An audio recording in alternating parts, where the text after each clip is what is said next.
मला ब्लेम कोणीच करत नाही.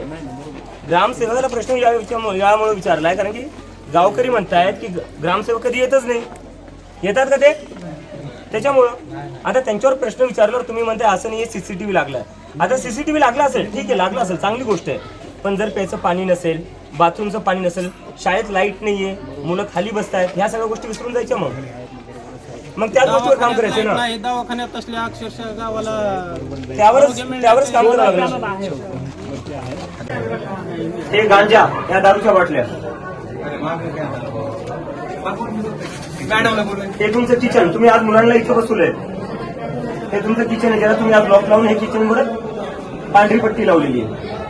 तर तुम्ही सगळे इथं गोष्टी लपवायला बघताय. तर मला आल्यालाच समजलं होतं की काल तुमची जेसीबी आलेली आहे. का लपवताय?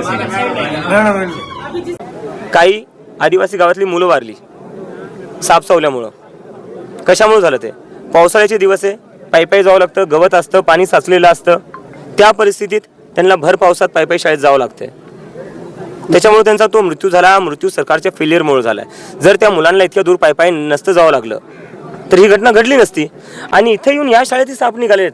जेवढी घाण या शाळेत आहे, जेवढी एवढं भंगार साचून ठेवलेले शाळेच्या मागं, त्याच्यानंतर सापच निघणार. क्लासरूम मध्ये साप निघतायत.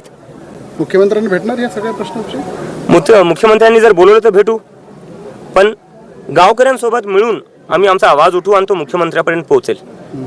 शिक्षण मंत्र्यांना आम्ही भेटलो होतो केंद्रीय, तिथेही पण झालं. जे काम करायचं होतं ते झालं.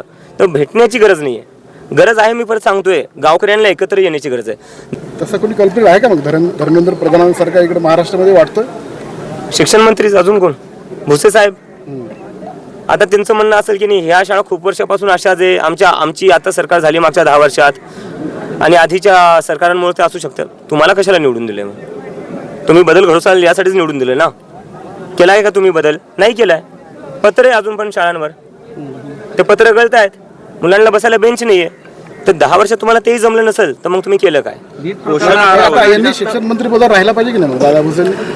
शाळेची अवस्था बघून तर मला नाही वाटत आहे, अजिबात नाही.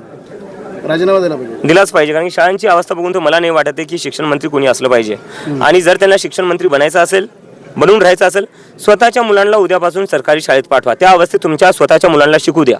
त्यांनाच नाही, जितकेही आमदार आहेत कोणत्याही पक्षाचे असू द्या, स्वतःच्या मुलांना तुम्ही सरकारी शाळेत पाठवा, शिकायला पाठवा.